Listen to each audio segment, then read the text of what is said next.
Sorry about having to push it back a little bit, but I wanted to be stable while I Yeah, that's started. cool. I know how it be. So, this is Talks with Jay, Miss J. We got CT's own What up, C though? Towers in the building. Yes, sir. See, boy, the backup kid, Maniacs, ABA Frontline, you know the vibes. So, let's talk about your last few battles. You battled, uh, did you battle Vic Wallace recently? Yeah, the footage isn't out. It is available on the Caffeine. You Oh, can go okay, check out. Yeah, you can check out the whole cool. event on Caffeine. Snake Eyes and XL was on there. I need to Uh, watch that. yeah, Elijah Straight, and who the fuck? And Dox Da Vinci, who's an up and comer in the region. That was a great battle on the card as well. Just Cuz, who was recently on Bags and Bodies. He faced off with Mike P, which was also another crazy one. I don't know if you heard the ruckus that happened in the middle of that battle with the little fight that happened in the corner Oh or whatever. yeah, So yeah. He that was battle got saying stopped for a second. something like somebody like guy kissed the dude on the cheek, something like that. He said how. Yeah, nah, that's what was told, but that's not what happened. So some guy tried to kiss somebody girlfriend, and and Oh the and wow, the dude wasn't there, but his man's was there, so he rushed him and gave him a little two piece. It was some light shit though, not crazy. that's yeah. Cause I was like when Mike P was saying, I was like, yeah, Yeah, this just sound like a good story just to tell. nah, he was smack in the middle of the battle, so the initial, you know how it is, man. The niggas that don't know the story are always the first to tell it. You know what I'm saying? So a whole bunch Yeah, of people started yapping their mouth, talking shit they didn't know about, and Mike heard it, and so he kind of just related to the feed. But that's not what happened. okay, okay, cool. Cause I know somebody people were saying, "Oh, caffeine trying to sabotage Mike P battle," and I'm like, "Caffeine nah, didn't try to sabotage him. We nah, not that even was I gonna do think that was that." just Mike running with the narrative. You know what I'm saying? Because you know how Mike is, man. Mike is a content creator. At all corners, Which he is gonna smart. create content. It was a Yeah, smart move to go with and say, "Oh, yeah, caffeine's not sabotaging me. They didn't hire a man to go kiss another man during my battle. They wouldn't do yeah. that." I'm Nah, like, but I mean, social media. A story like that is gonna get a lot more attention than, actually talking about what happened. So, but either that way, is true. we don't condone people coming to battle rap events to get too drunk and act stupid. We don't condone that shit. That shit's corny. That It shit is. hurts. It hurts the culture. It hurts the venue. So we definitely don't promote that shit. Take that shit outside. Definitely. Definitely. You battle Cortez for TBL. Yep, I did. I did three battle run. Actually, I did a five battle run from TBL actually, from to separate the year. So I battled Excel. Then I battled Marv One. I battled Cortez. I battled a local cat named Lockhart, and then Vic Wallace. Yeah, I did see the Lockhart battle just pop up. I gotta watch that. I need to watch your Vic Wallace battle too. Only one your most recent battle I've watched was Cortez. Now Yeah, yeah, there's a lot of talks around the Cortez battle.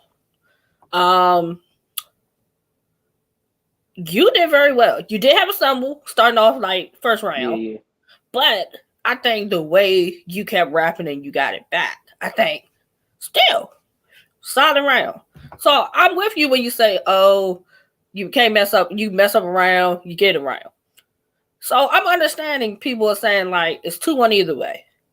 For Yeah, me, yeah. I had you. I think it was second and third round, and then I saw people saying they gave Cortez the first and the third. So I'm like, okay, if it's 2-1 either way, the fans were satisfied with the battle. Yeah, absolutely. How you call it? I try not to call my battles. Um, Mm. just out of respect for the craft. You know what I'm Oh, saying? yeah, that's understandable. I'm big on culture, man. You know what I'm saying? So I don't like to call my battles. I mean, I'm always also incredibly unbiased. Like I don't mind saying I lost. Um, I thought I won 2-1. I thought the first round was probably the closest round with the stumble. Like once again, I'm like that. Like you stumble, especially if it's a bad stumble. You mess up a word and bring it back real quick. I'm cool with that. You know what I'm saying? sometimes when you enunciate, and especially like real lyrical MCs, when they really like going into some patterns, they might skip a syllable or something and run it back. Yeah. I don't hold that necessarily against people, but when you forget your line, even if it's for 2 seconds, 3 seconds, or you got to repeat it once or twice, it's just a stumble. You know what I'm saying? And I take major points away for that. So, I definitely felt like it felt like in the room, it felt like 1-1 going into the third. You know what I'm saying? I think within the footage you can hear people saying, "Yeah, it's 1-1 going into the third. 1-1 going into the third." Yeah, definitely. I think somebody was like, "Nah, fuck out of here. It's 2-0."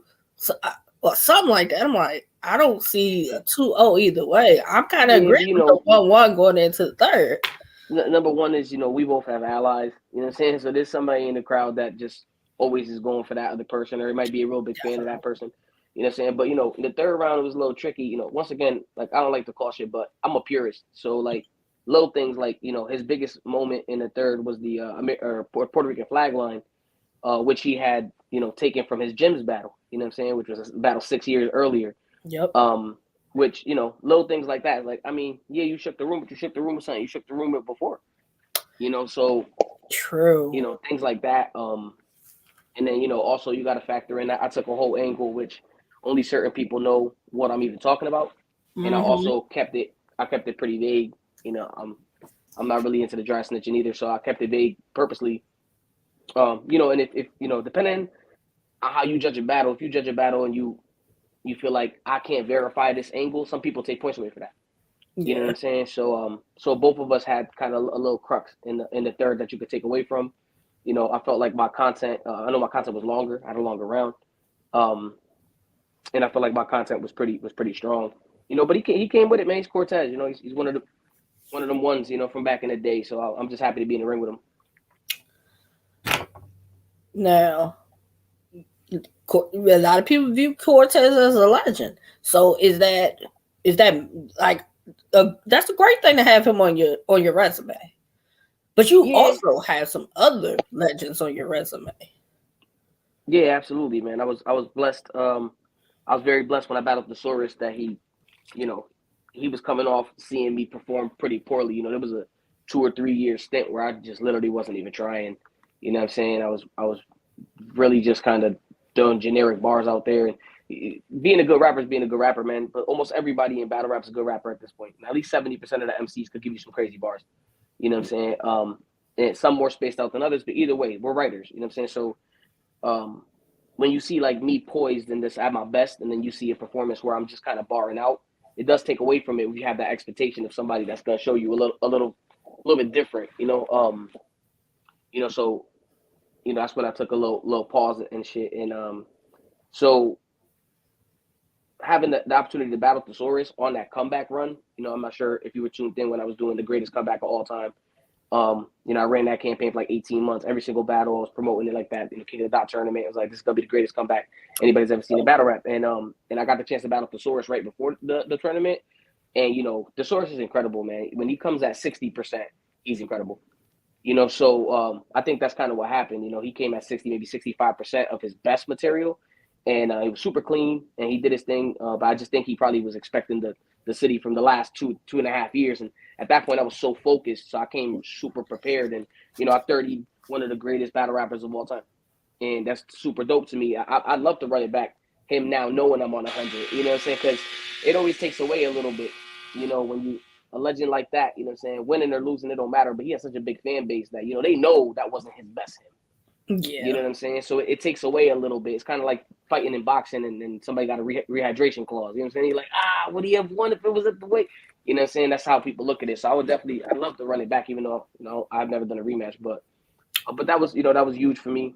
One of those moments that kind of propel you to stay focused. You got Daylight, you got DNA. So it's like beat Daylight, lost the DNA.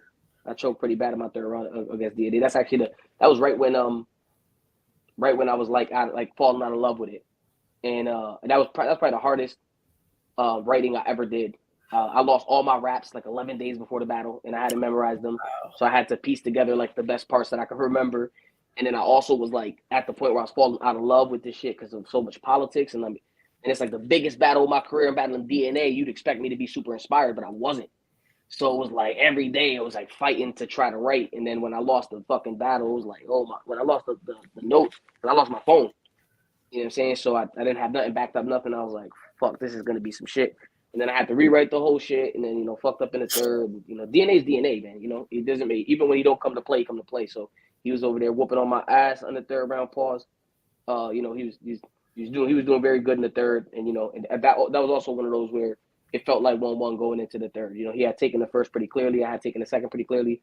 And then, so that was kind of what started me not really preparing and taking like less matchups for more money. I don't know how much you know about the politics. When you get a bigger name, they always try to pay you less. Oh yeah, the way they be talking about it on Twitter, I'm just like, ooh. Yeah, sometimes niggas will be like, yeah, man, I'll give you, $500 and give you DNA. And you know what I mean? And it's like, that's kind of crazy. They've been like, oh, I'll give you $3,000 and I'll give you Tommy Two Shoes. And it's like, you're kind of hampering me either way. You know what I'm saying? Like, I want to do it for the culture. I don't want to do it for the money, but at the same time, you don't want to sell yourself short, and, shit like that. So it gets a little tricky. But that, that was one of those situations. I think I got paid like $1,000 to battle DNA. You know what I'm saying? And then and get the look against DNA, which wasn't a bad look, especially at the time. To have DNA, Thesaurus, Daylight, and Cortez on your resume, you talking about old legends. You have some people that have battled and don't have a legend on their resume at all. And it's like, it don't even make a difference. Win, lose, draw. You can say you've battled these people. A lot of, like, DNA, they want to call DNA the PG killer. He's the gatekeeper. Him and Chug like the gatekeepers. So it's like, a lot of people want DNA on their resume. Daylight don't battle everybody. Yeah, absolutely. So it's like, you're one of a select few that has Daylight on their resume. Yeah, which is pretty epic shit. And then, you start going into the Marv 1 and XL and, even people like, Born and people like Bricks, which, they definitely stand in their time period at the bare minimum. I feel like Born is one of those cases where it's like, I don't understand how he's not way higher on the list. You know what I'm saying? And I know he fucked up a lot of rounds. Yeah. But just like as far as like content, like let's give an example like QP. Yep. QP be taking a lot of bullshit battles and be half-assed, but he's still recognized as one of the best writers ever. That is very true. So Born doesn't fit that category, which is nuts to me. To me, he's like one of the best writers ever. So that having him on my resume was that's a moment that I was very proud of. You get other people like Danger Zone, which is a huge name, Rosenberg Raw, which in his own right is a legend and been in this game for a long time. Just a lot of different names and experiences that I've had, throughout the years, which is pretty dope. Saying that you don't have too many, I want to make sure I say it correctly. Is it because Cortez is Puerto Rican?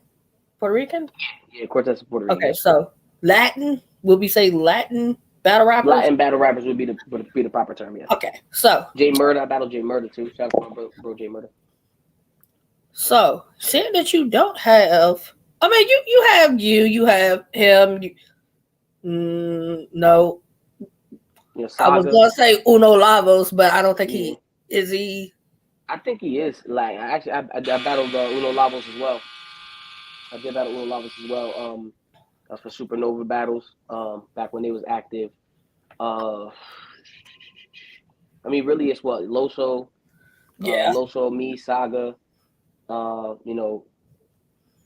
Jay Murder, Jims, which Jims kind of got kicked out of the culture somehow, but he put his foot in his mouth.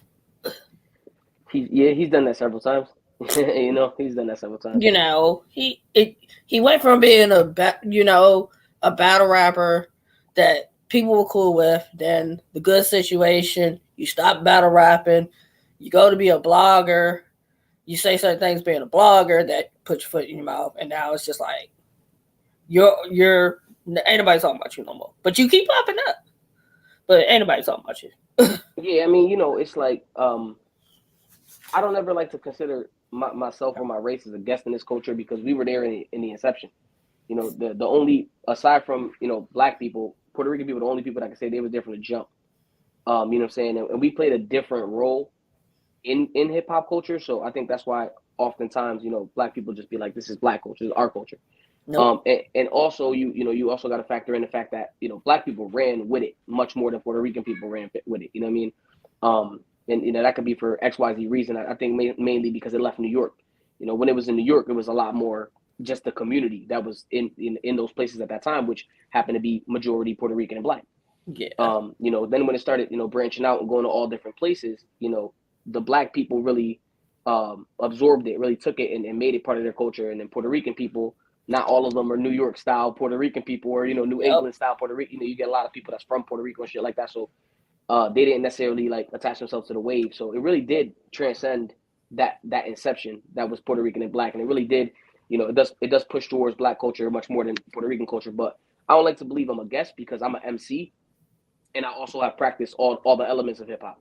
You know, I breakdanced when I was a kid for years. You know what I'm saying? I went to competitions breakdancing, and I graffitied, I DJ'd. You know, I DJ'd out the country. You know what I'm saying? So like I epitomize the theory behind hip hop. Now we have strands. You know what I'm saying? You got hip hop pop, the lyrical miracle hip hop. You got so Mm-hmm. many different aspects of it. You know, you know, even to the point where like white hip hop has kind of its own lane on its Yep. own. You know what I'm saying? Like it's Eminem, and then it's all the other white rappers, and then it's like, you know, sometimes you get like a nigga like Millie's, who a niggas like, nah, we fuck with him, he's cool. You know what I'm saying? But Yeah. you know, but yeah. So being that at the end of the day, we're mainly all of us. If you're not, you know, from a black hip hop background, we're considered guests in the culture. Yeah. And so I always take that into consideration with everything I say. Because no matter how you feel, and you might feel like you're super part of hip hop, like Mm. you would guess anywhere where you don't run the show. Yep. You know what I'm saying? And I'm just like a kid from Bridgeport, Connecticut that loves what he does. So I try to always respect the culture, and I think it's so much bigger than just me. So you know, certain things that you say, it's like you gotta watch your mouth, man. You know what I'm saying? You gotta watch your mouth. You're not the king of the world. Even the king of the world could get taken off the throne.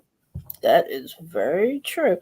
Because I want to say when I was looking at the verse trackers because I was like, let me see like who are some of the people you've battled, and then I think somehow it took me to it mentioned Cortez, and then some about I think Cortez was talking about how hip hop started with Puerto Ricans, and Mm-hmm. that's where hip hop started. I think he made a statement or something he was talking about with that. I don't want to quote it because I don't know the Yeah, specific yeah, yeah. statement, Yeah, but but you know, once again, you gotta kind of consider little things. Like, all right, look, so let's talk about reggaeton, right? Reggaeton started in yeah, Puerto Rico, right? yep, You know what I'm saying? But then you got somebody like what's this Colombian nigga name? J Balvin, who's one of the biggest yeah, artists in the entire world. He's from Colombia. You yeah, know, is he a guest in the reggaeton? No. nope, Nobody's sitting here saying he's a guest there. nope, You know what I'm saying? So I think it's a lot more other genres tend to be a little bit more inclusive.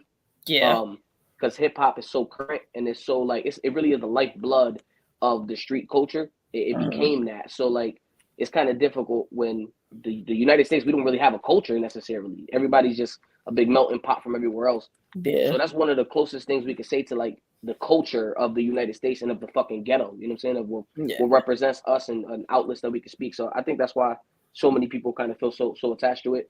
Um, you know, but it really is it's an outlet for everybody.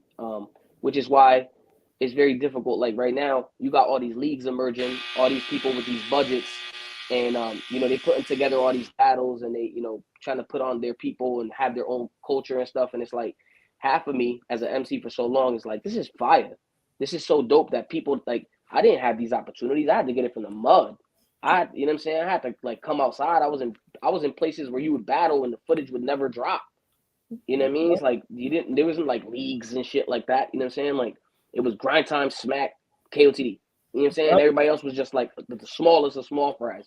You know what I'm saying? You battling in basements on street corners, shit like that. So um, it's dope to see these younger kids and this younger generation have that outlet and be able to go somewhere and like immediately make some noise. That's fire. You got shit like Discord and Spaces, which I've never been against. You know, I know a lot of MCs is like, that shit is, you know, corny. That shit don't count. Da da da. That's cool for y'all. You know what I'm saying? For these kids, that might be the only outlet they got. These little niggas 16 years old, they might not be able to drive to an event or, you know what I'm saying, shit like that. Like it's the way that they can participate in the culture, which I think the more people that participate, the more fire it is. So I'm stuck somewhere between there and then also being a purist. And, sometimes I see certain people, get recognition when it's like you don't follow the rules. You don't follow the rules of battle rap and of hip hop and what, how the foundation of it. Like you don't follow a certain standard that was supposed to be like the code of how we handle shit. And so it's like, so half of me is like, I'm happy so many people are participating, but I also, the old school in me is like, I just like to draw away from too many new rules that allow people to get away with shit that they would never get away with, previously. That is very true, because there's like nowadays people can like probably back in the beginning when you started battle rap, you couldn't recycle. Now people can recycle. Get caught because they're recycling multiple battles, and it's like until a blogger or somebody who was there at the battle exposes it, it's just like you just keep going on, and even after they expose it, people don't get kicked out of the culture, or like people still keep getting booked and still get big names and get deposits. You know what I'm saying? Like that's it's like I get it's like and this is the thing, because I think even with T-Rex, they came up with him.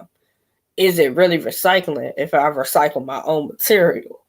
It's definitely recycling. Recycling is taking something and reusing it for its same purpose. That's what recycling is. Yeah. It's not biting. You're not biting because it's your material, but it is recycling. I mean, there's a lot of examples of this. Like Jalopy Bungus battled Black Mage on iBattle, and Black Mage put his whole hand on his face, and that was crazy. But at the same time, like Jalopy Bungus is a name that a lot of people like to hear because he's a good rapper. And he's entertaining, and he's an up and comer right now. I think he's about to battle D-Rez, who's a legend in his town. One of the big up and comers versus a legend. That's a story as old as time. And there's a lot of interest behind the battle because he's a talent. So that's what I mean is like, where do you draw the line of being able to be like, this kid is talented and I want to watch him and he's entertaining and he can maybe make ticket sales and shit like that. And then also that kind of code of honor where it's like, I mean, back in the day, you get kicked out the culture and get somebody put their whole hand on your face. That's crazy. That is very true. And then that's where a lot of things go wrong. Like, it's like, okay, because the whole thing with Suge doing the pockets act, and then like Ace Amin came doing the shoulder bump.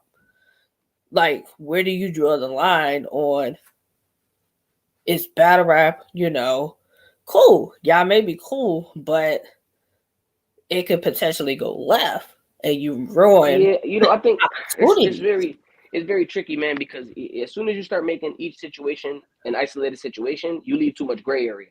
Yeah. So, but somebody like Ace, homeschool shoulder checked him in a battle and he was laughing. He let it rock. Like, you know what I'm saying? Like, he doesn't necessarily cause the issue inside of the battle. If somebody all up in his face, he lets it rock. You know what I'm saying? He understands that aspect of it. That doesn't take away from, nobody is out here screaming Ace Amin is a bitch ass nigga. Ain't nobody screaming that. You know what I'm saying? Like, everybody respects Ace. So to see, somebody all up in his face like this, like, you understand it's the culture.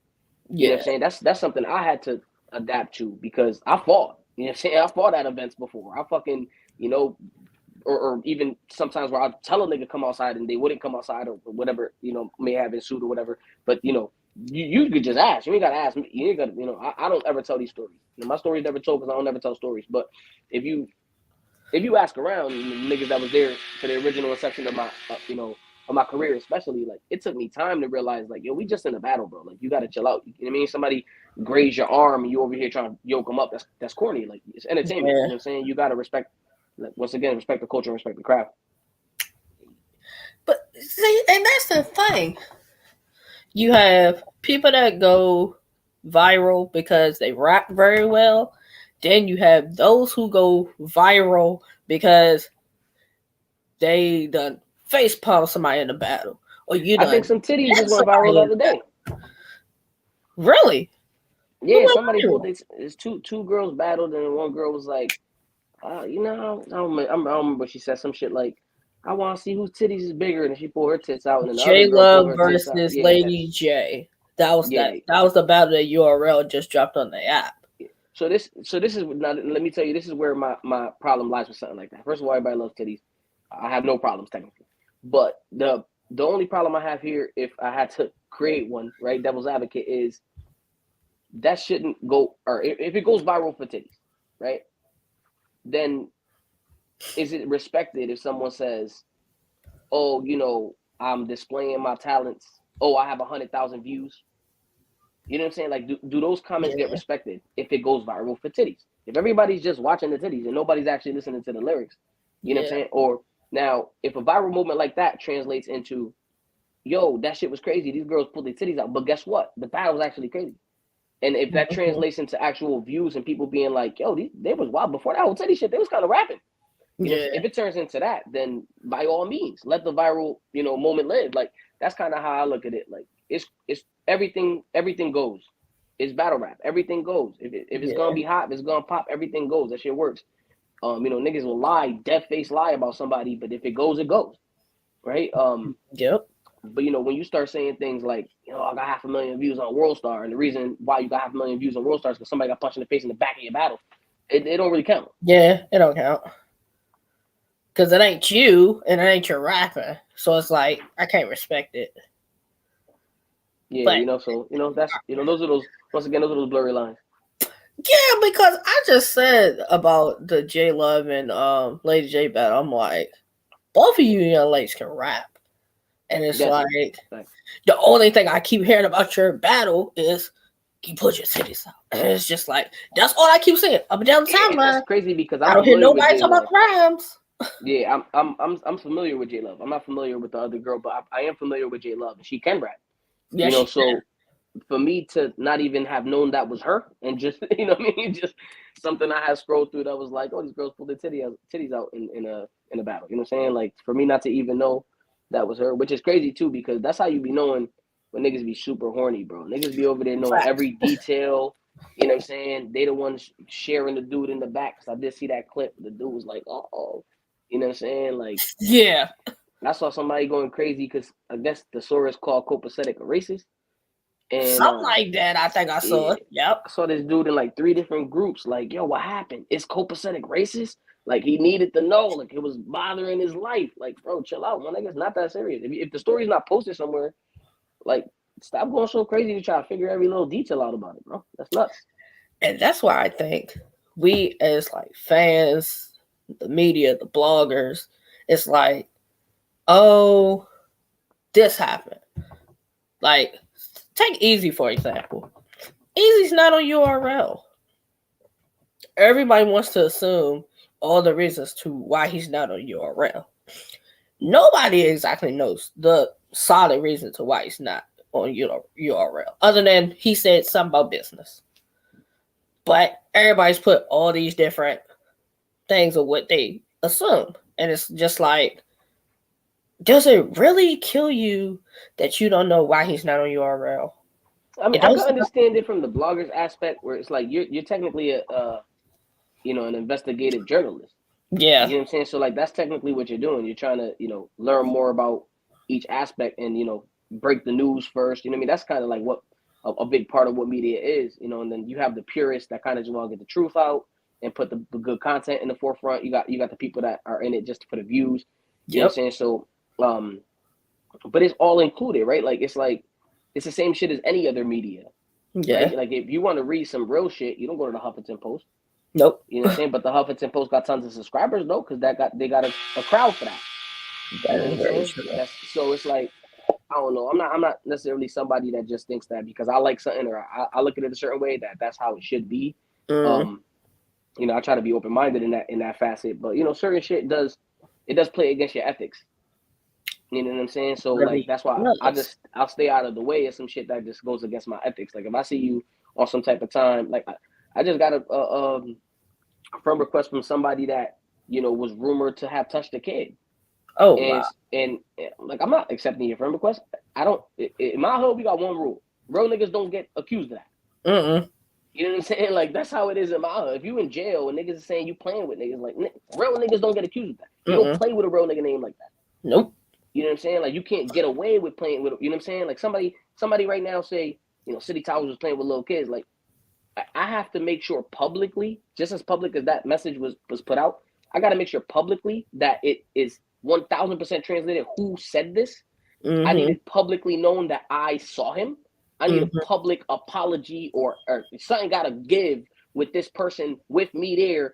Like, nah, I was wrong. Like that gotta be just as loud as the accusation, because that's crazy.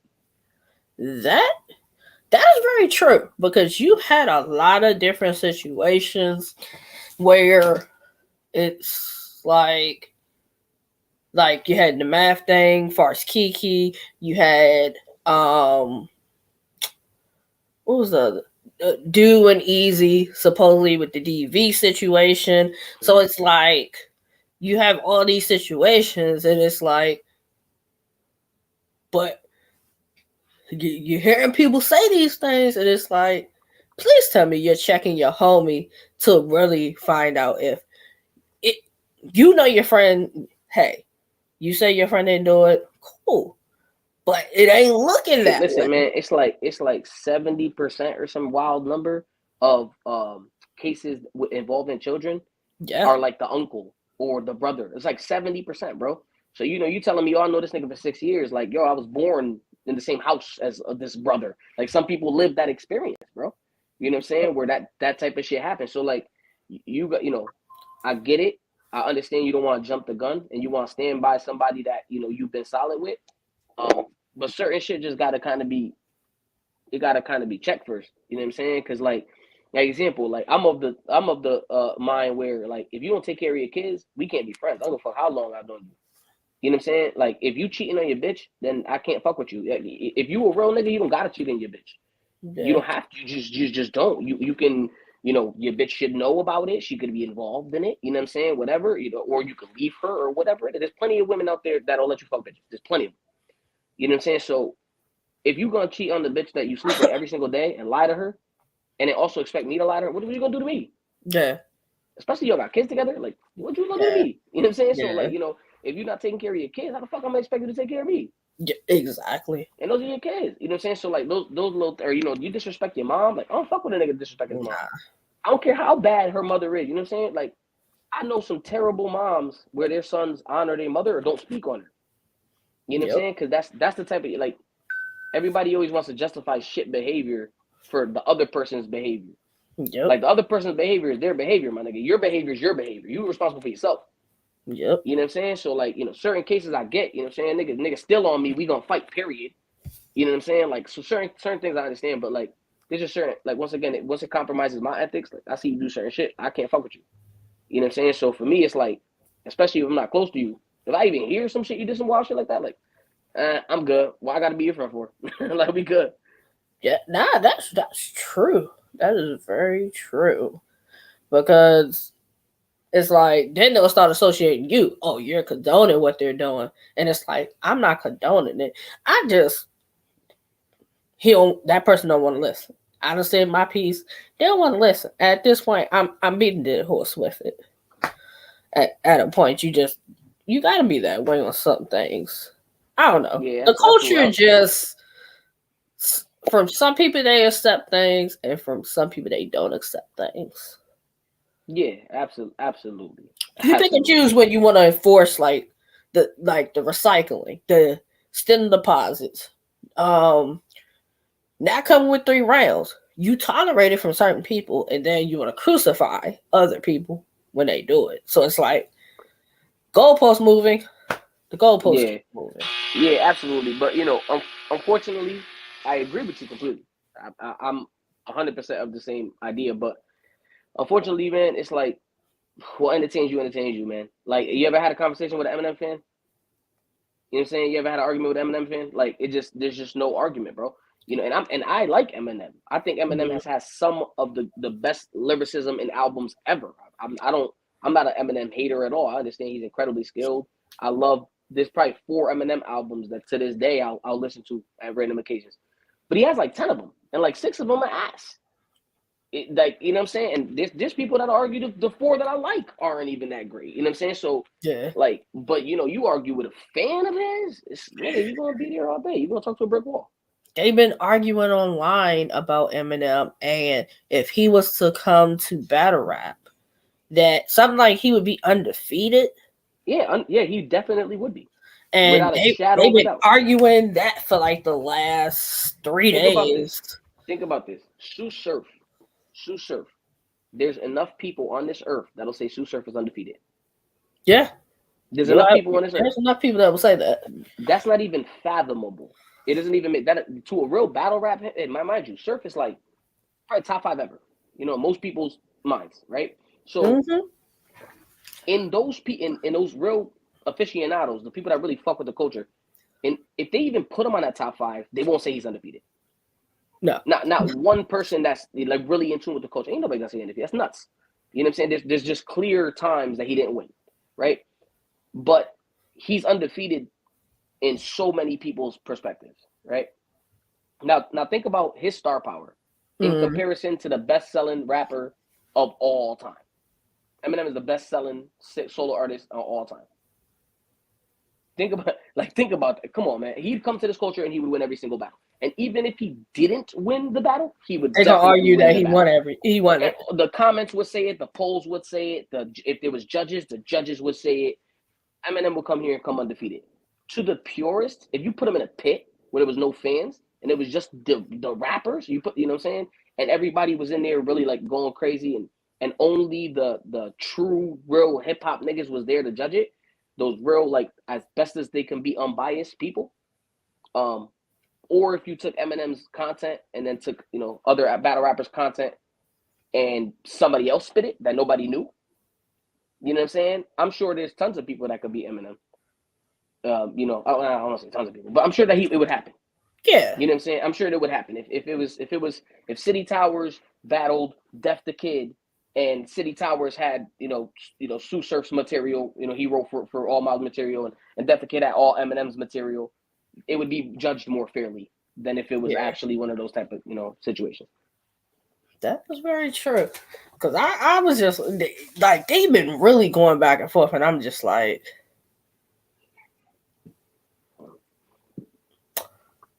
it's only one that somebody go find $1 billion so he can actually come and actually rap. Because that's the only way he would come to battle rap. I don't even know, aside from entertainment purposes, I don't even know why people jump on these conversations and talk to each other about it. Because like nobody, I don't say nobody, but not a majority of people don't go in there with enough open-mindedness to be swayed anyway. No, they come out of the argument further believing how much they're right. You know what I'm saying? So it's cool for for a podcast or for some shit that you might put together and get a couple thousand views on. That's cool to make the argument for that purpose. But in all reality, man, until he actually came over here and did it, look how many people expected cannabis to go crazy. That is very true. Huge following behind cannabis when he decided to battle this. Plenty of people were like, "This can't possibly win this. Oh, cannabis, he gonna bring this back and all this shit." And, look how that went. Then you got cases like Cassidy when Cassidy has won a few of them things. You know what I'm saying? Like he don't always win, but he beat a couple of them niggas. You know what I'm saying? So like, it's hard to gauge until you're actually in there. Or like Joe Budden. Joe Budden to me is one of the best lyricists of all time. Shit human, but great lyricist. And Hollow, my God, Hollow fucked him up. You know what I mean? Like it was bad. Nigga couldn't even find his cadence. He sounded like a little like way off from the culture. You know what I'm saying? So it's hard to gauge, man. You don't know. Eminem might come over here and do way worse than we expect them to do, but I doubt it, man. I really do. Well, that's the same thing I like a lot of people saying with King Los. And it's like, I'm like, he can rap. So I'm like, he was one of the few, we'll say, industry people when they actually came to battle rap, I was not concerned about. Yeah. Because I'm like, he can rap. Once again, you put the quotations on industry, right? Like, like Jag. Yes, they're more industry than any of us are. Yeah. You know what I mean? Like, of course, they have success. Mickey Fax lives off of music. He don't have to work a job because of music. That's how is that not success? Exactly. How is that not? That's incredibly successful. Jag making his money. Cassidy, right? Cassidy don't drop 1 million records, but he made his money. He got his money off rapping. King Los. All these people that absolutely, I consider these people successful. But it's a different caliber when you talk about Eminem just because of accolades. Yeah, that's very true. You know what I'm saying? Like Mickey Fax comes in and everybody's like, oh shit, this industry rapper comes here. But let me tell you something. If Mickey Fax dropped a battle right now and Blueface dropped a battle right now, Blueface would I'll view him, I'll fan him, Yep. and Blueface is terrible. Yeah. You know what I'm saying? So like it's difficult to gauge, man. It's difficult to gauge. It is. It is. Because Crip Mac, didn't he just battle active recently? Yeah, and apparently did pretty well. They say he did okay. So it's like the people that we're like least expecting to do okay, they come in and they find a way to figure it out.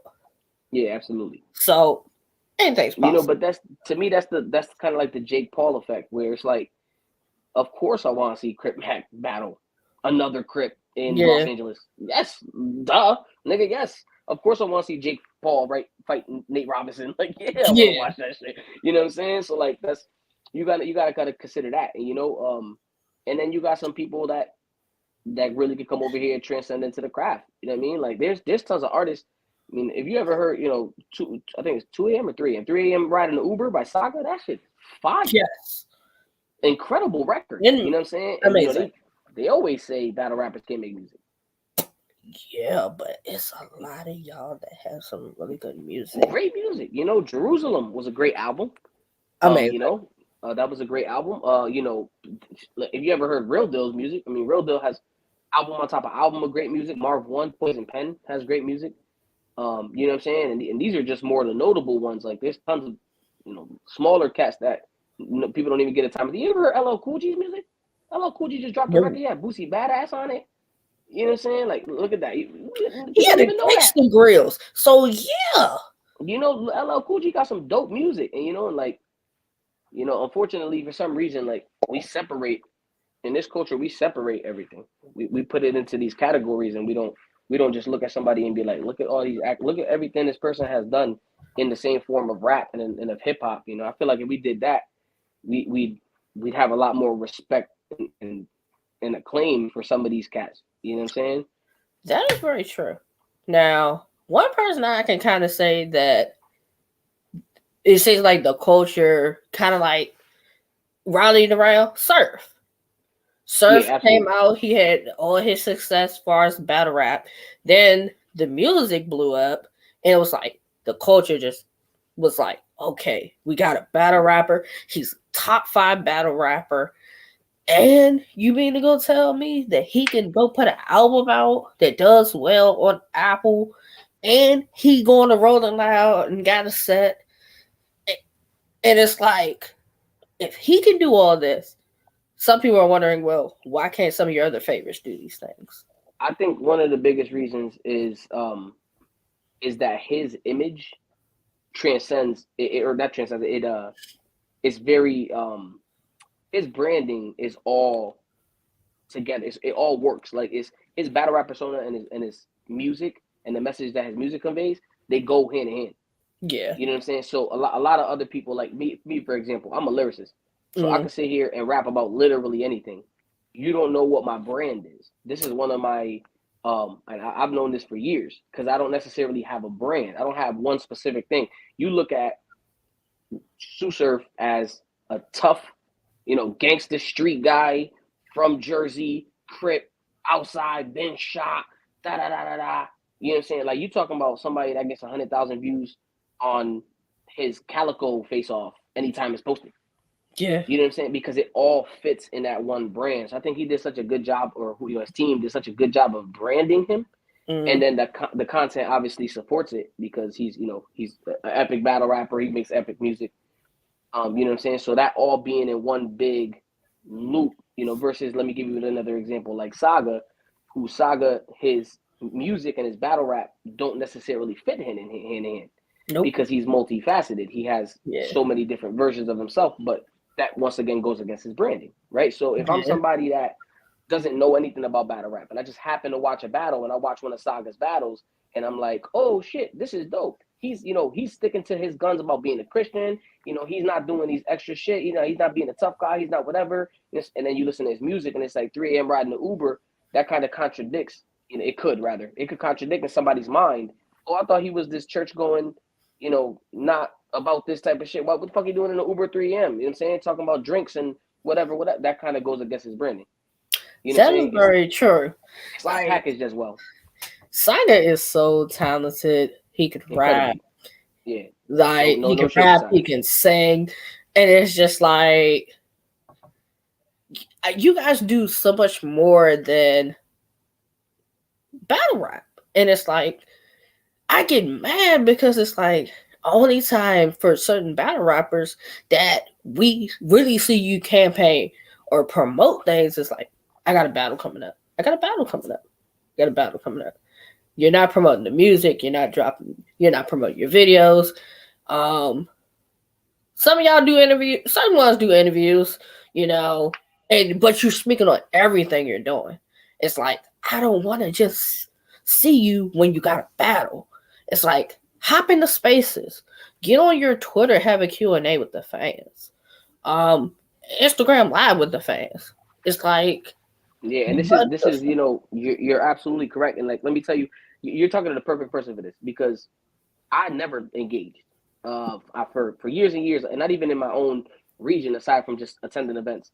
I wouldn't be on the phone with people, what I'm saying, spar and shit like that, building, networking. There's been plenty of times in my career, like plenty of times, where I'll hit a wall, where I'll just be like, all right, well, what do I do next? Nobody has reached out to me in the last 2-3 months. Who do I even talk to? Like, how do I do this? Because I didn't, in those rooms, I didn't talk to those people and be like, yo, what's up, man? What's good? Da-da-da. Share a drink or, be at the diner after. Those moments is big. Yeah. I learned that. And networking is after, everything. I learned that after the fact. You know what I'm saying? So now, niggas be like, yo, Cityy, come through, whatever. I'm like, cool. At the King of the Dot tournament, I was in Detroit. Times was like, yo, come to the hood, come to 7th Mile, come fuck with us. Like, yeah, come on, let's go to 7th Mile, let's do that. You know what I'm saying? And chill in the hood for, whatever, till 2-3 o'clock in the morning. You know what I'm saying? The Gates events and shit like that. Let's go to the studio after and shit like that. Now I actually do those things. Before I was so reserved because I don't know any of these people. So for me, it's like I don't care what your talent level is or what people say what hierarchy you live on. I don't fucking know you. Yeah. You know what I'm saying? So like, if I don't know you and I haven't built with you in any facet, I'm not going to the studio with you. Fuck, I'm gonna do that for. I'm not gonna get in a song with you. I don't know you. You know what I'm saying? That's how I looked at it that way. And and then also like everything I've done success-wise in battle rap, man, I owe it to the fans and to the leagues, bro. I never promoted. I never shared nothing because I don't really give that much of a fuck. I like to rap. Yeah. This is why out of 60 battles I've had, 58 times I've gone first. I don't give a fuck about going second. I'm gonna rap. I came to rap. Fuck am I doing here? Waiting for you to rap? Nah, nigga, I came to rap. You know what I'm saying? So, but then in the last 2, 3, 4, 5 years, mainly like that's 3 years, I really started understanding how selfish that is. Because at the end of the day, like if you're gonna be on the camera, if you're gonna do a battle, it's not for you. It's for the 1,000, 2,000, 10,000, 20,000, 30,000 people that's gonna watch it. Yep. Because I've had moments where people will DM me some wild shit like, "Yo, I've been depressed for months. I just watched that performance." Like that, like that's crazy. That's insane. That somebody could be like, "Yo, you're one of my favorites for all these years." And when I was in Detroit, this kid came up to me and was like, "Yo, it's so crazy to see you live. I'm so happy they brought this to the show. I've been watching you since high school." And now I'm over here like, fuck these niggas. I ain't taking pictures. I ain't doing interviews. And then a nigga like that is like, yo, that nigga Cityy. That's the boy. You gotta, you know what I mean? That's the boy. Like, imagine he meet me for the first time and I'm like, yeah, no, I don't take pictures. Yeah. Like, what? You'd be crushed. You know what I'm saying? Somebody you fuck with for mad long. It's like you vouching for this nigga. Other people like, Cityy trash. He done choke. He done thing. You like, yo, wildin', man, just cause he fucked up. You over here defending somebody and then they're not even showing you no love. Like, so I really, in the last couple of years, I really switched up, and especially this year, I really want to be out there and do more of the media. And I always go to events that I don't rap at, but I want to go to more events, not just local ones. You know what I'm saying? Take those flights and shit, and bring wifey out and just kind of be more supportive of the culture as a whole. Because at the end of the day, I'm where I'm at because of the culture, not because of me. Do you have a manager, or do you do your booking and the negotiation as far as like your battles, or somebody asks you to come out and host or that type of stuff? I had a manager with music for a while, and so when I started doing the battles, he managed certain aspects. I got booked out in Denver, got booked out in Virginia, and he, they reached out to me. I forwarded it to him, and he did the negotiations. But that was only for in the battle aspect of it, probably 2 years. The rest of my whole shit, I've done from the ground, only myself, and it's been kind of dope because it's all just skill. You know what I'm saying? Like it's just my talent has allowed me so much opportunity, which is fire. I don't know if I would, if somebody respectable enough reached out and was like, "Yo, you know what I'm saying? I think I could take you into these certain places." I might definitely consider it, but I mean, right now, everything I've done just by myself. Which I'm in many ways I'm very proud of, and I'm not necessarily caring too much to take it to whatever the next level would be. If I have a standout performance in the right place, that could do it. Yeah. You know, like once again, I'm comfortable. I'm happy where I am. Okay. See, I only ask because it just seems like we're in the age of now, as far as battle rap, most battlers have a manager. So, they don't have to really do the talking. You get that person to get on the phone or email or whatever, bam. All you gotta do is just write the rhymes, go perform. So that's what I'm like, do you have a manager that the manager takes, kind of like alleviates the issues for you? Yeah, absolutely. Which is, I mean, it's cool, man. I respect whichever format people want to do their business. You know what I mean? To me personally, I've been here for a while, man. It's like Yeah. I just walk in the room, man. I just walk in the room. Like I remember one time I was in King of the Dot and I was on the day one card and I came to the day two card and tried to walk in the VIP and it was like, whoa, whoa, whoa, whoa. Poison Pen was up there and I think Bill Collector was up there, a couple niggas, and they was like, yo, nah, yeah, Wally, let's Cityy, come on.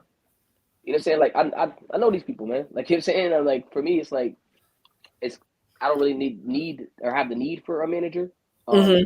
But if it was somebody that was kind of just looking at it like, okay, I appreciate legacy, and I can help you to build the correct route towards that legacy. It's not something I'm not open to. Okay, well, that's good. That's good. Have you ever done you've never done a Spaces battle, have you? I have actually. I battled Kai one time. African Kai, I battled Kai one time. And then I battled Murder Death Kill in Spaces battles. How do you feel about the Spaces battles? Are they a good? Do you think that more battlers should have that experience? If they're first starting out?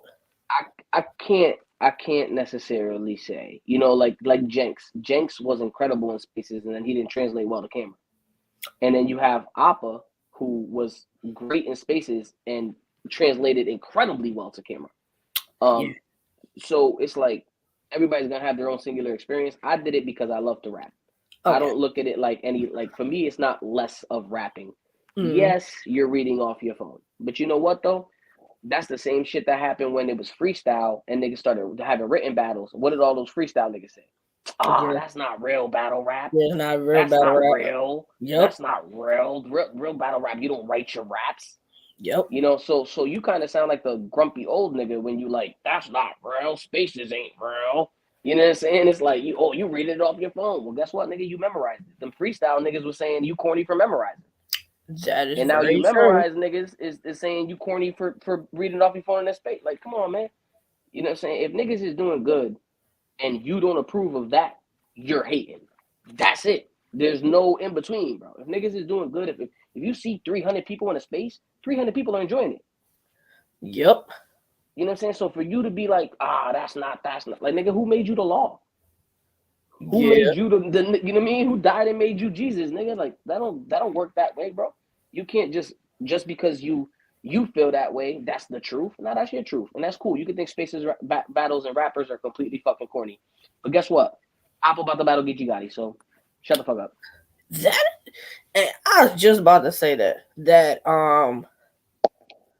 the people, like a lot of them, you got your stars from Spaces. You got JR, you got Appa, you got Eunice. So for some people it worked, and then for some people they had to go from kind of like not having to present yourself to having to present yourself. and But you got to show your personality. You got when to you got Danny that. Myers, when you got A-Ward, when you got City Towers, when you got Bill Collector in the spaces battles, doing the battles, judging them. When you got these presences, Marv One judging these battles, when you got these presences, these mega presences in the culture, respecting that craft, and then you got, you know, Johnny Ice Cream from Backyard Battles, like that's not hip hop. It's like, all right, Johnny, like what you want me to do? That's your opinion, bro. You know what I mean? Take it on the chin. But I do think that the spaces battlers themselves, they just need to separate themselves from that energy. Stop being involved in that conversation. Let them niggas talk to themselves. Yeah. You know what I'm saying? Let them niggas don't even respond to that shit, because that shit don't make you no money, and it'll give you no extra time. So yeah, because like I hate to hear when people want to be like, girl, they're space battlers. I'm like, okay, they started as a space battler. They are now two of your major stars. yeah. So it's like, I don't care how they got the start. They're two major stars now. Like, I don't think anybody thought Eunice, Appa, JR were gonna be the people that they are right now. You know what? It ain't about how you start; it's how you finish. Exactly. You know what I'm saying? So Vincent Van Gogh died poor and unrecognized, and now everybody know his name after his death. Yep. You know what I'm saying? Like you don't get to choose what's success for somebody in their own heart, and you don't get to choose what not being successful is. That man died thinking he was a failure. Mm. Vincent Van Gogh died thinking he was a failure, and now he's world renowned. Everybody knows his name. Yep. If you know nothing about art or the art world, you know Vincent Van Gogh. Yep. You know what I'm saying? So like, once again, it's just, to me, it's like who assigns these authorities? And that's what I'm saying. Like it's like if one person who has a little bit of say, it seems like in the culture, it just seems like that kind of like paints the narrative, and people kind of like take it, and that's what it is. And that's not always the case. Yeah, that's not always the case. You know, so it's like, I don't. As far as them, they don't have to correct the narrative. They know what they are now and what they're going to continue to be. Like, I know nobody thought Appa was going to get Geechee Gotti. Yeah. Nobody probably thought that. And not even only just get, but earn. Exactly. So it's like, space this, space this, space this. And he's just transcending. Just, he's probably taking everything that everybody's saying and just using it to just keep going up. Eunice, JR. Because I think I only heard one battle from JR. And then I think I watched one of his live battles. And I'm like, that's the same dude from the Spaces? Yeah. Like, it's amazing. They've come a long way. So salute to that. And that circles back to what I was saying earlier, is just they might not have had the opportunity to get onto a platform like iBattle, which is renowned, which is a huge platform, a huge part of the culture. You know what I'm saying? So they might not have gotten those opportunities if it was like it was back in the day, where it was URL King of the Dot. You know what I'm saying? Like, those were definitely like everybody can't come type of places. You know what I'm saying? So like, even when I battled T-Top in the PGs, we had a great battle. Did people say he beat me? Absolutely, he did. Once again, I don't judge my shits, and I don't give excuses. You know what I'm saying? But we had a great battle. Tons of people gave me a lot of accolades for that battle, a lot of praise for that battle. And then everybody always asks me, why did I go back? Why didn't you get another battle at URL? That was a question, because you are one of few people that I was like, he can rap. He not doing like shady. He's not smear campaigning with them. So it's like, what happened? Was it a choice, or like, did you not fit what they were doing? I think it's a little bit of both. Okay. I got booked by Norbs. You know what I'm saying? Yeah. And once again, I don't want to get too deep into it, just off the strength that I don't want to play any narratives. You know what I'm saying? Mm-hmm. So, but I was told 90-second rounds, and I blame myself because I took that. When I talked to him, he said to me, It's gonna be 90s. You know what I'm saying? We on strict time. Like he didn't exaggerate nothing, but he said it to me, and I'm the type I have respect for people. So I'm 90 seconds, but we're gonna do 90 seconds. And then the nigga bombed on me for 3 minutes around, almost 3 minutes around. Yeah. So it's like I'm sitting there like fuck, and I only blame myself because I should have just had more raps. Yeah. If I would have just had more raps, then none of this would have mattered. You know what I'm saying? So yeah. But in the time, I was a lot younger. I had a different mindset, and I got mad. You know what I'm saying? So the next time I spoke to Norris, I'm like, bro, you did me filthy, bro.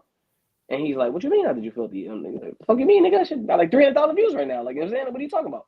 And I'm like, nigga, fuck 300,000 views, bro. Like, if I would have had another minute time to rap, that would, you know what I'm saying? I wouldn't have niggas smearing me over there saying, oh, this nigga's done. He's never gonna rap. Like niggas was going crazy on me. Some of these niggas, you know. Yep. And I'm like, yo, this is like I was in my feelings about that. You know what I'm saying? When rule number one, don't read the comments.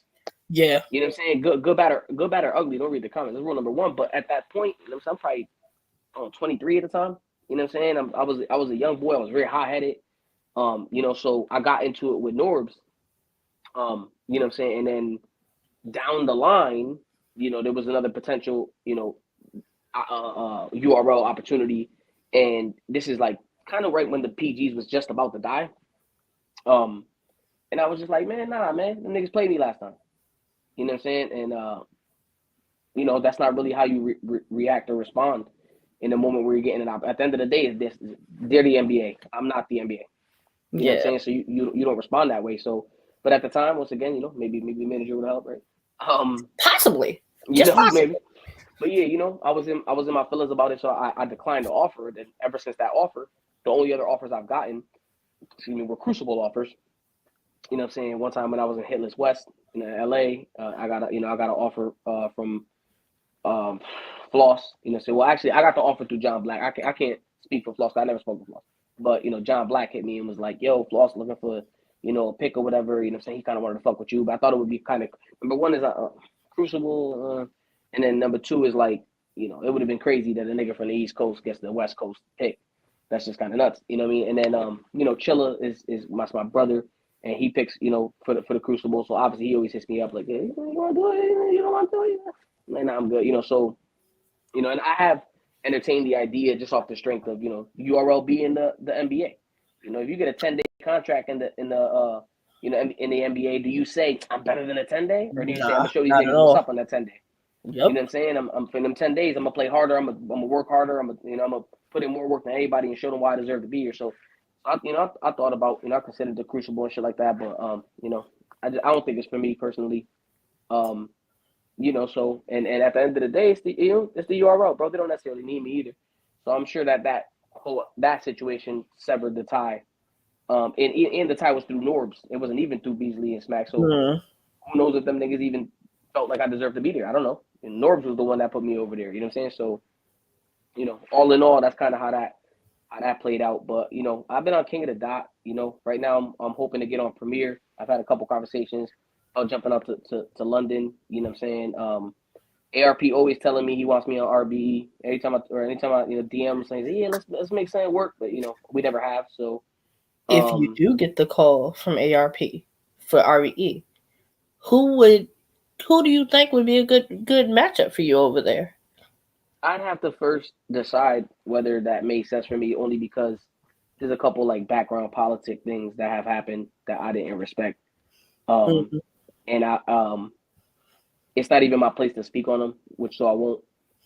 And if I was gonna speak on them, I'd prefer to speak on them with the people that it happened to or happened with, rather. But you know, just certain things that I feel like will go once again against my ethical code.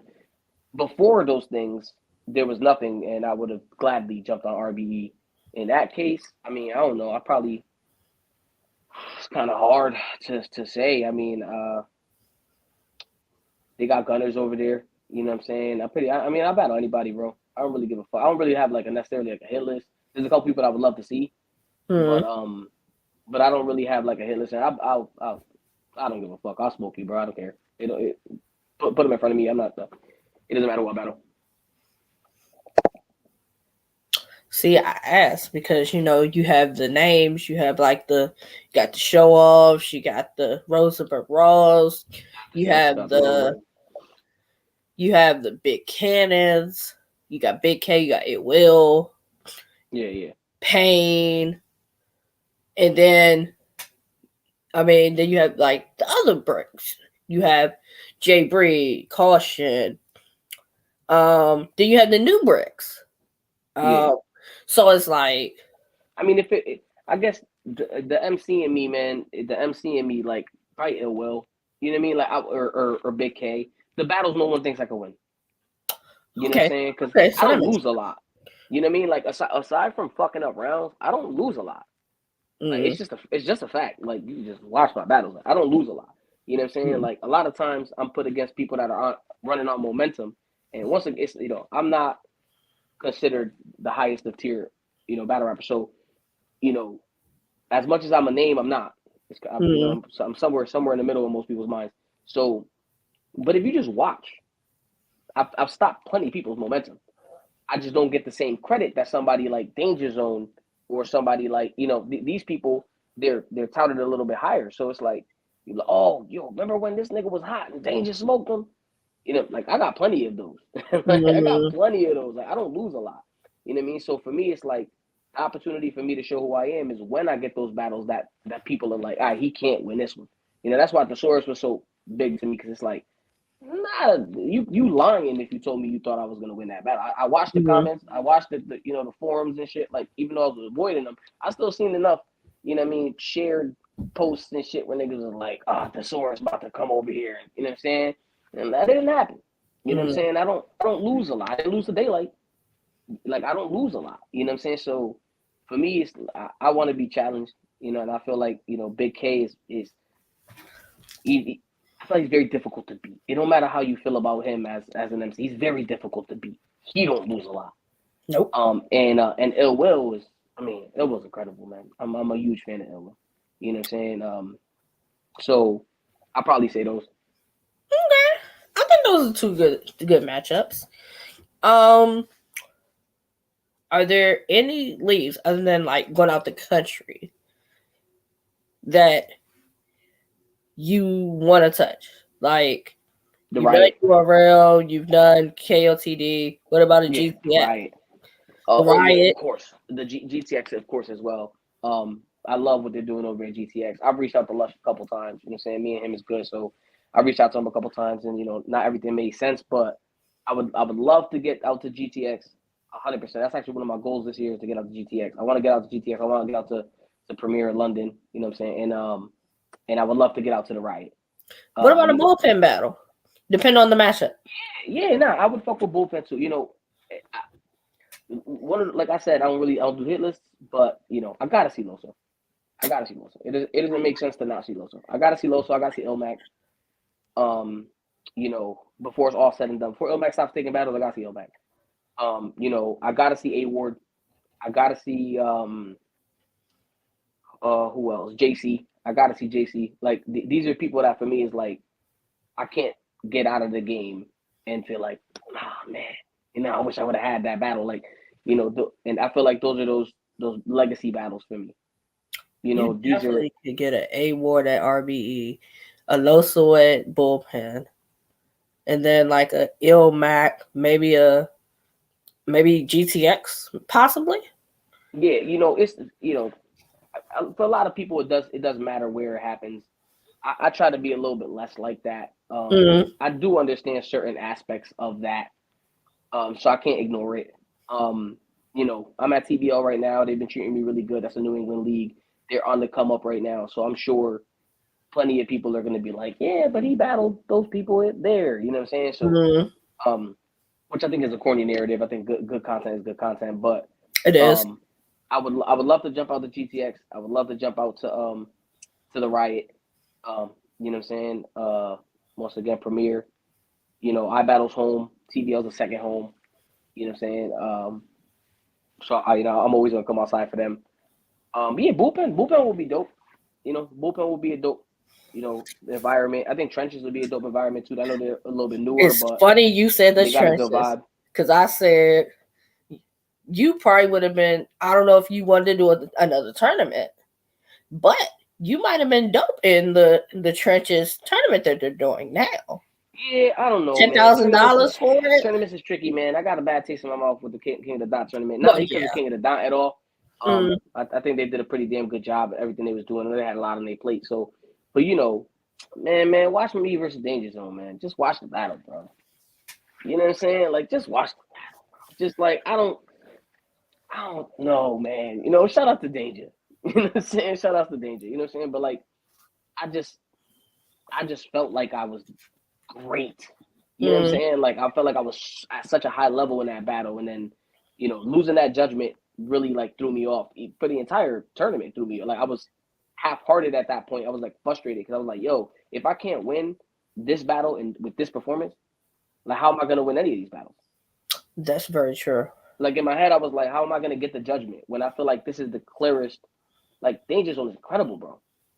You know what I'm saying? And like I was bombing that whole battle. It was like it threw me off a little bit. So, you know, I don't know too much about the judge format in general. I mean, I just did 2 judge battles back to back, so I guess Pac called the kettle black, but that's because I got the New England title. So, but yeah, so you know, I try to stay away from that popularity contest aspect of the judge battles. You know what I'm saying? Yeah, that's understandable. Clone. He has a league. What about going to Wartown? Yeah, I mean, like once again, man, if the opponent's right, you know what I'm saying. If the business is right, I'm outside. I run to war smoke. Oh, that's great, because you got a lot of people that'll say, well, all you gotta do is just call me, and then when I call them, they ain't had this right, they ain't had that right, and it's just like, you know. Well, you see me? Yeah, I got a phone call real quick, but yeah, now I'm outside. I run to war smoke. Like I got no issues whatsoever. I don't sell myself short, so don't try to offer me some bullshit opponent for some bullshit money. Like we ain't stupid out here, you know what I'm saying? But I run towards smoke.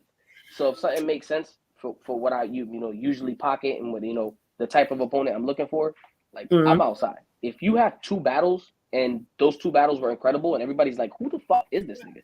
He's brand new. Like come outside. Like what's up? I'm around for it. If you a legend, you've been in this game 15 years and you bodied all these. Come on, I'm outside. You know what I'm saying? Like I got no problem as long as the competition is worth my time, and and as long as I'm accommodated correctly. You know what I'm saying? Now that was another thing I was asking on Twitter. Oh, I can't even hear you. I think that phone call fucked me up. You can't hear me? Nah, I can't hear you. I can't hear you. Hold on, I'm about to leave and come back. Okay. All right. He got a phone. City's Alvarez got a phone call. He gonna leave and come right back. So get his opinion on some of these things as far as battle rap. But I would definitely love to see him go to RBE and all the other leagues. Definitely. Yep. Yeah, I hear you now. Yeah, you hear me? Yeah. Oh, all right, cool. Okay. So, I was asking, like, I know this happens with some battlers. If they get a name, would you take less money? Is it or is your price your price? So generally speaking, my price is my price. Okay. But I mean, any battle rapper in the entire world that says my price is my price, and that's final, is a liar. You know what I'm saying? Like we have relationships with people, you know what I'm saying? And that's gonna always, reign supreme. I've seen it firsthand. You know what I'm saying? So that's number one. You know what I mean? And number two, not everything comes down to the dollar amount because you could get $10,000 to battle somewhere that doesn't do anything for you. You know what I'm saying? Or you could fuck with somebody and build, and take a little bit less money, but you're helping them out. You know what I'm saying? Like I've there's been times where in a smaller New England league, like I'll just ask them like, what's your budget? What's your budget for this entire event? And then they'll give me the budget for the entire event, and they're like, oh, these are the people I'm trying to book, and I'm like, yeah, that's not gonna work. So I'll make a phone call and be like, yo, bro, they want you over here, they want me over there. It's a pretty dope card. They want to give you this nigga, which is a good look. I know your numbers a little bit like this. Like, is it something that you would fuck with? You know what I'm saying? Like da da da da da. And I've helped these smaller leagues in certain cases get other battlers or get venues, you know what I'm saying, and shit like that. And maybe, you know, I'll take a pay cut because it's good for a region. You know what I'm saying? So like, so there's those type of one-off, you know, situations and shit. But like, if I don't know you for a can of paint, and you over here trying to book me for my talent, you're getting my price. You know, you're getting my price. If you know, call Lex. Lex, my man. Maybe you got a good relationship with Lex, and Lex will call me, and you might get a better price. You know what I'm saying? Like, because that's my brother. You know what I'm saying? So it really does depend on situation. But if I don't know you for a can of paint, my price is my price. Now, with your price, is that automatically including room and board? Nah, Or is definitely that not. something that is a separate conversation after you've said what your price is? Oh no, well that's just included in my price. Like my price is gonna be, you know what I'm saying, it's gonna say this amount, you know, flight and hotel. If you know, depending on the distance and this and that. You know, if I could drive 3 hours, you know what I'm saying, I'm gonna be like, yo, this is my price. I don't need flight and hotel. You know, because I already got that factored in, you know, the gas getting there or whatever. If I'm gonna book a hotel, you know, extra $100 or whatever I need. You know what I'm saying? So I already factor that in. So my price might be higher because I don't need to travel and stay. But essentially it's the same price. You know what I'm saying? Like the accommodation and the prices is gonna match up. Okay, see, I asked that because I know some people saying, well, if it's a name that can do something for me, yeah, I'll take less money. A newer battler, yeah, I could see it. If you feel as though it could like help you, Yeah. but Do what for you? You know what I'm saying? yeah, Like do what for you? Like if you know, all right, so example, Summer Madness about to come through and they hit City Towers up and they say we want you on Summer Madness, but we're not gonna pay you $1. yeah, I know that going on Summer Madness is gonna be something that benefits me. So now I start asking who am I gonna battle? Because if you're gonna put me in a battle that's not a good matchup, we could have a bad style matchup. And I'm not even talking about somebody that's bad for me to battle. I'm talking about we don't have a good battle. You know, yeah, I'm a lyricist. I don't battle other lyricists really because that shit is boring as fuck. You know, it's not like a street bark on you nigga versus another street bark on you. Like those matchups is cool. When you know sometimes the same style, you know, hits and sometimes opposite styles hit. But like when you were like a very lyrical person, and you battle another very lyrical person, that shit gets very boring very fast. You know what I'm saying? So like, you know, if you go, oh yeah, we want you to battle, you know, I can't really think of somebody that's lyrical but not huge right now. Like a huge name. I don't know, Johnny Storm. I want you to battle Johnny Storm on Summer Madness. No, thank you. For $0. No, thank you. yeah, because it's not gonna do That's nothing. not going to be entertaining. It's not going to be fun. Nobody's going to care. It's not going to do nothing for me. Nope. We want you to battle A Ward on Summer Madness and not pay you $1. I'd probably do that. You probably would do it. You know what I'm saying? Because that's going to help. It can help. Yeah, you know what I'm saying? That's gonna put, you know, that the same way, you know, people made fun of Danny Myers for putting $12,000 versus Rex. But look at that investment, how much it's paid off. Danny Myers was probably just as good in that time period as he is now. But no one gave him no credit. He wasn't a staple. He wasn't considered a legend. He didn't get none of that until after he took that battle and he took it and he ran with it. And he took his brand and he shoved it in your face. He said, look what I'm gonna fucking do now. Look who I am. Y'all didn't see it before. I'm gonna show you. This is who I am.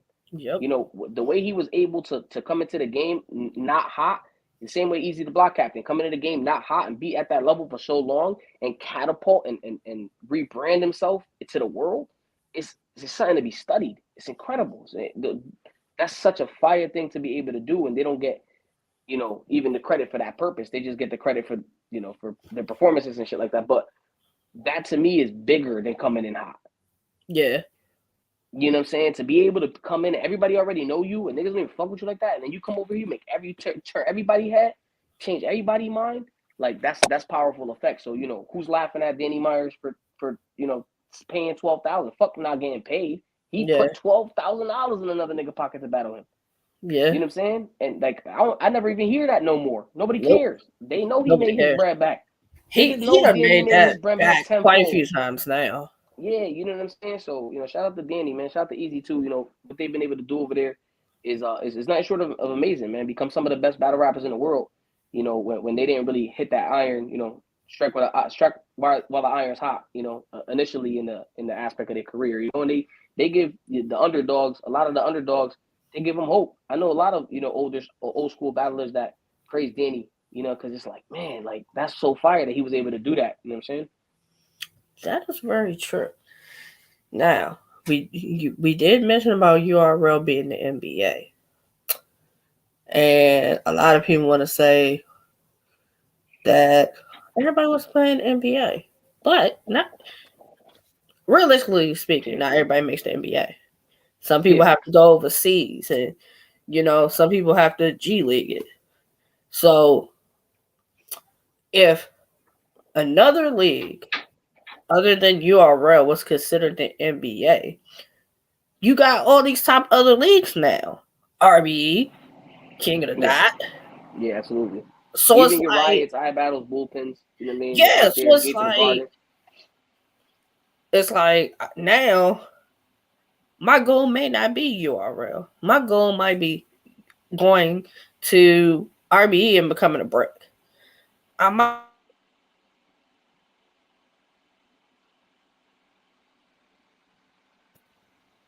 now it just have to be URL as the aspiration and the grading mark of battle rap. Yeah, right. I think that that was the narrative painted for so long that it's kind of just stuck in certain people's heads. You know what I'm saying? So and also you got some people that became stars there, and people are so attached to those personalities that they kind of just it all runs consecutive. Yep. Once again, man, like whatever you believe, I'm happy you here, man. You know what I'm saying? I'm happy you here. The bigger the culture gets, the more opportunity that we can all get. So, I don't really have a horse in the race to be hating on anybody or my path is my path. I do what I do contingent on what I feel is best for me.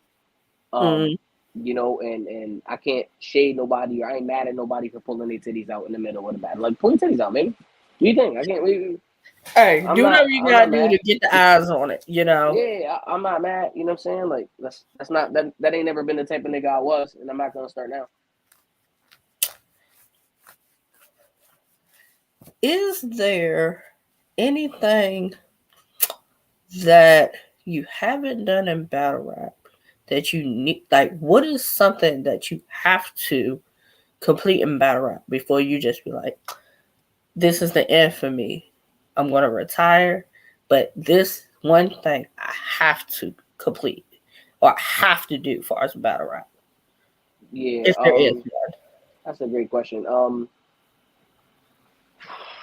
I guess, I mean, if I had to put it, like when you ask me the question, I think about the answer off the top of my head. I'd probably say Battle Ilmac.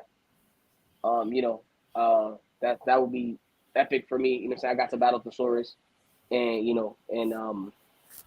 I just feel like the road that some of these people took to get to where they are. I respect that even more than the talent. You know what I mean? And so that would be one of them things where I just know how important that would be for me in my aspect of legacy. Like, I would know, like, this is one that, like, I gotta win to me. You know what I mean? Not that, I go in every battle trying to win. You know what I mean? There's never a time that I'm in there not trying to win. I'm competitive. I want to be the greatest, just like any real MC does. But Ilmac, that's one of those times that I know it wouldn't be difficult to be motivated. You know what I'm saying? I know I would be ready to. I know it's time to go. You know what I'm saying? Like right now, I'm battling FIBO February 24th. I know it's time to go. You know what I mean? Like, I know it's time to go. This is one of the many times where I had to stop somebody's momentum. You know what I mean? That's the same thing we were talking about. Like, so for me, it's like, okay, FIBO beating me is in many ways like a passing of the torch in battle. But FIBO beating me after he just battled Geechee, after he just battled Tay-Rock, and had great performances, it's like, cool, he won the battle. Me beating him completely stops his momentum. Yep. That's very true. What I'm saying? It stops his momentum. And, so for me, it's like, now we on go time. You know what I'm saying? Yeah. Because it's like, that's, you know what I mean? Like, I don't, like, once again, I don't want to mention too many people's names and shit, because I got love for everybody, so it's not a hate thing, but watch the tapes. There's plenty of these niggas that was 6-0 for the year and took the L with me. You know what I'm saying? Like, there's plenty of these niggas. Plenty of these niggas that was they was ranting and raving, and they took the L with me. You know what I'm saying? So for me, that's those moments are big for me. So more than just how talented Fibo is, and he's an incredible talent. More than just that, like I recognize how important it is to show the levels and sit in my seat. You know what I mean? People like me, people like M City, people like XL, people like even Danger Zone. We sit in our seat because you can't take it from us. Not because they don't put us all the way up here with those quote unquote top tiers. These are niggas will look and try to belittle what we do. You know what I'm saying? But we here for a reason. You know what I'm saying? And it's because in these type of moments when you put this young gunner you put that's when we show you why the fuck we here. You know what I'm saying? So, a battle like this one that I got coming up or a battle like Ilmac, those are those battles that it's not going to take me much motivation to show. You know what I'm saying? So, I'll probably say battle Ilmac. What's the hardest part for you far as, like, getting into the process with preparing for a battle? Is it writing or memorization? Giving a fuck. I'm not so even those joking. Two just come easy. Yeah, absolutely. I can memorize if I'm trying to. I can rap every day of the week 100 times. Like I was just, I don't know if you saw, I was doing the Eminem flow the other day. I'm like, yo, give me pointless things to rap about, and any point. Yep. I don't know if I'm gonna lose you again, but niggas keep calling me. But yeah, I just told niggas, give me anything pointless to rap about, and then jumped in there and started giving them the Eminem. Like I'm a rapper, bro. Like I can rap at any point, anytime. Throw a beat on right now, I'll freestyle right now. I'll talk about the stairs that I'm sitting on. I'll talk about your hat. Like we rap. That's not a problem. You know what I'm saying?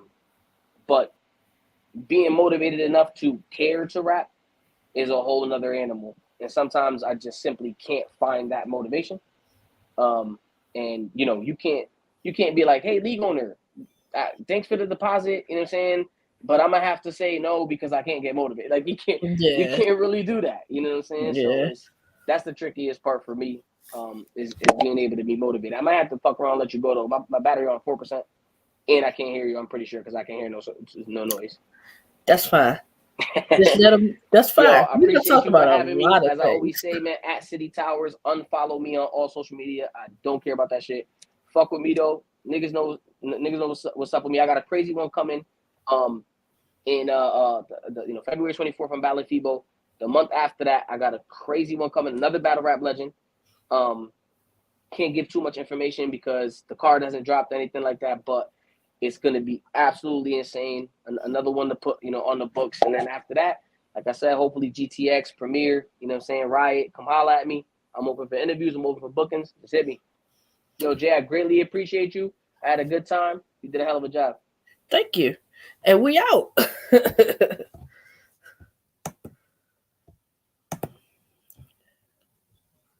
Yeah, end it. And my stream.